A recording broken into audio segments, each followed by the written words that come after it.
Try to remember the kind of September when life was slow and oh so mellow. Try to remember the kind of September when grass was green and grain so yellow. Try to remember the kind of September when you were young and a callow fellow. Try to remember, and if you remember, then follow.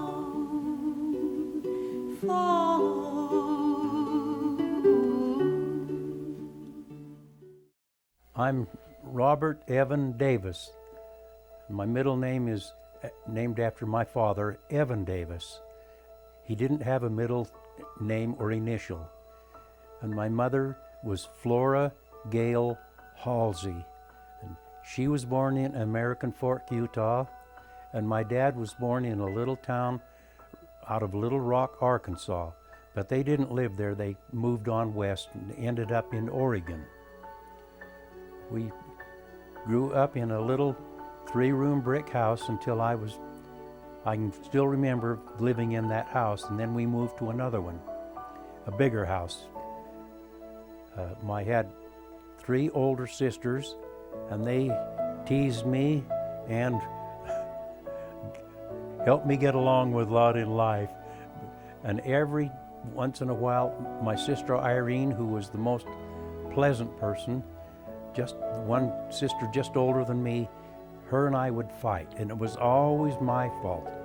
I confess everything now, and she was and always has been such a good person. As I grew up in the little 3-room brick house that I was born in Garfield, my older sister Irene, just older than me, she was born in that house also. Well, my name's Margaret Ann Rydolph Davis. I was born in Magna, Utah, in the living room of my grandmother's Taylor's home.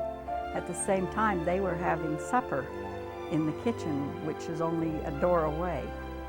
And I was born at 7:05, and my aunt, who was 12 years older, thought I ought to be named after her because I was born close to her birthday. But my folks named me Margaret after my grandma Rydolph, and Ann after my great-grandma on my mother's side of the family. We lived in Magna. I should back up. For 7 months I lived as a baby in Grantsville, and then my father got a job working over in the other valley, in Salt Lake Valley, and so we moved to Magna, and that's where I spent the rest of my life until I got married. I had 3 brothers, all younger than myself. The first 2, the 3 of us were born in about 3.5 years. And then my youngest brother, I was 10 years older than him. Garfield was never a city. It's not even mentioned in the historical places like Salt Lake City and that, because it was a company town, and the company managed everything. They put one man in charge, and his name was Claude Anderson. And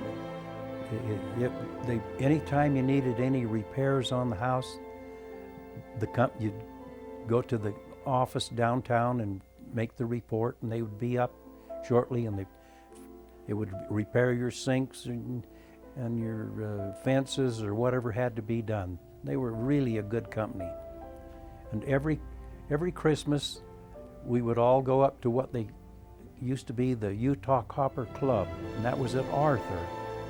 And the company put on a big program, and every one of us kids that went up there, each kid got a big sack of candy.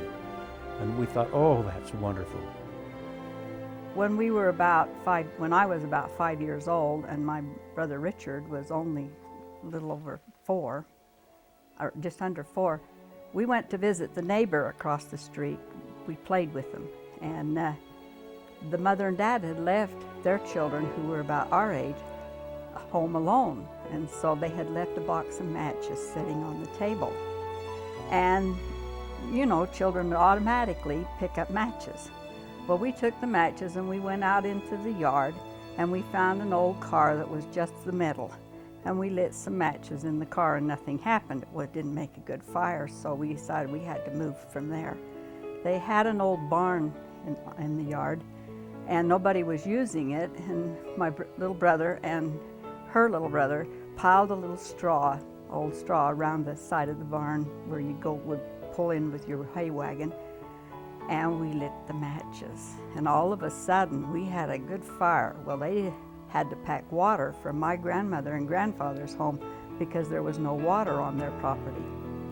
And my girlfriend and I ran across the street with little lard buckets that had a handle on it. I don't think they held more than 2 quarts of water.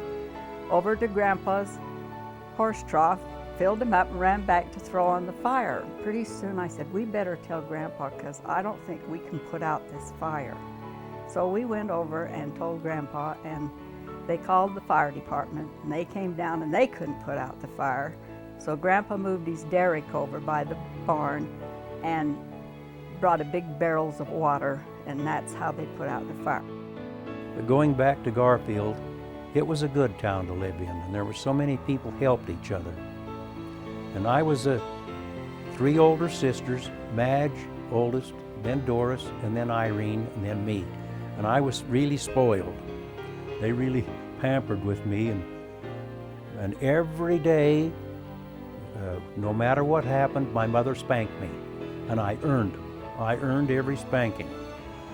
And I got it too. She really worked me over when she did it. One time, I didn't behave, and I'm just old enough to remember this story. I wouldn't go to sleep. My dad and mother put me to bed, and I wouldn't stay in bed. I jumped up and down in my bed in my crib, and so Dad had about all he could take.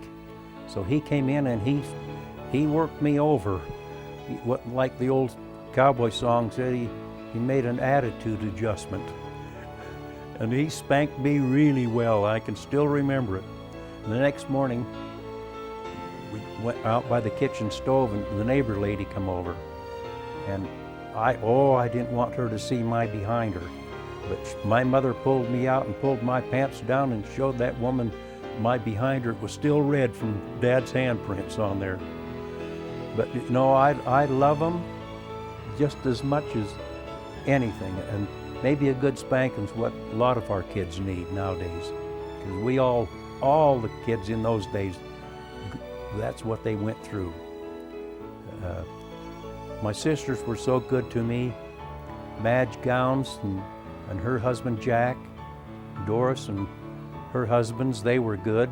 Akey Taylor and Pat Orlando, and Irene with her husband Errol, and they were always helpful and good guys and good sisters. One time I went around the side of the house, and the foundation was a thick foundation, and it was a concrete brick sort of a structure. And it was a nice warm day, and I crawled up in that window, and hyper as I was, I went to sleep in the window. And they looked around, they couldn't see me, and they got frightened, and they didn't know what to do, and they went up and down the streets looking for me. And finally my mother come around the side of the house a little farther than before and looked at me and got me out of there and spanked me really good. I didn't really earn that spanking, but I got it. We just had a good childhood. We didn't have a lot, but nobody else had it either. And Christmas to us was 3 items. I got a doll usually, and they got cowboy boots and guns. And we would always get a pair of shoes, 1 pair of shoes a year. If they didn't last through the summer, we went barefooted. We just didn't have the shoes. My mother was really good to see to it that we went to primary, and we went to the church meetings. And although I must admit that my brothers didn't stay to priesthood meeting, in those days priesthood meeting was on Monday nights, and she'd take them over to the church, and of course she couldn't go to priesthood with them, And so she'd go home, and those two would sneak out of the bathroom window and run off to play. They did not stay at priesthood meeting. And my mother never found out. She never knew that they didn't stay at church. The town we lived in, Garfield, had about 260 houses, and the company owned everything. It also had about 4 and 5 hotels and rooming houses, and that was our life there. Mainly in the summer, we would have tailing dust coming from the east when the wind would blow toward us, and up over the hill, Smelter Peak, would come smelter smoke. And it was so strong with sulfuric that they would use in the process of smelting. Now it's so much better, you don't even notice it, can't smell anything. And when I was 8 years old, Bob's sister and I were baptized the same day in the Salt Lake Tabernacle font. And Doris was a real pretty girl. She was 18 years old, and she was real pretty. And the young man who was baptizing her, he dunked her 2 or 3 times, and I'm sure her foot or finger didn't come out of the water, but he just didn't want to let go of her. She was such a pretty girl. And in the school, we went from 1st grade through the 9th grade. Then we would catch the bus up at the school and go to Magna to Cypress High School. That's where we graduated from. And I graduated in the class of 1943. World War II had begun at that time, and it seemed like all we had to look forward to was destruction and the unknown. Nobody knew what was going to be the outcome. And when we got out of high school, we only had one place to go, and that was getting involved in the war in the military somehow. So when I got out, I joined the Merchant Marine with 2 of my friends. And little did we know it, but at that time, it had the highest casualties of any branch of the armed forces. The only one military group that had higher casualties per capita was the Marine Corps. But we got involved in the war, and I sailed on 6 different ships and went from Australia up through New Guinea, up into China, many of the islands in the South Pacific, through the Panama Canal a couple of times from South America, and then up to the East Coast, and then over through the Mediterranean, up the Adriatic Sea to Trieste and Venice, Italy, then back around the other side up to or over Ireland, down into Liverpool, England, and then over to Le Havre, France. So I had a lot of experience aboard ship. Bob's sister and my uncle got married, and I was their flower girl when I was 8 years old, and that's the first time I'd seen Bob. And I didn't pay much attention. He was just a boy. But I was at a high school football game, and Bob had been to the church, and in my yearbook there was a picture of Bob and his friends when they were home from the service, and they were there, I guess, for the Cypress days. Anyway, I did know of him, and we came out, like he said, from Magna to Tooele. My mother brought she was taking Lorona and I out to stay with her mother. She hadn't seen her for a long time. And she had brought some pillowcases, and we stopped at Bob's mother's house. And she says, "I'll send Bob out to see you." And she took the address, and I said, "Oh yeah, okay." And when we left, we said, "We're sure he'll be coming out, yep." Well, we had just sat down to supper at their house, and this knock come on the door. And the man went to the door and answered it, and it was Bob. And so we went out inside to talk to him. And mind you, we have our hair in pin curls under kerchiefs. But we went out and I talked to him, and he said, "Would we like to go for a ride?" And I said, "Sure." So we went back in and told her mother and stepfather that we were going to go for a ride with Bob, and her mother didn't like that. And Lorona said, well, that's tough. So we went. And all the way over to Garfield, Bob kept saying, well, I've got this friend over there, but he kind of walks with a limp. You know, he's, got his leg burned and he walks with a limp. And we're thinking, oh boy, we're going over to visit this friend. And anyway, when we pulled up in Garfield, here comes this young man out, and he isn't walking with a limp at all. And he walks over to the car and he talks to us, and we decided right then that Bob was a troublemaker. He liked to cause problems.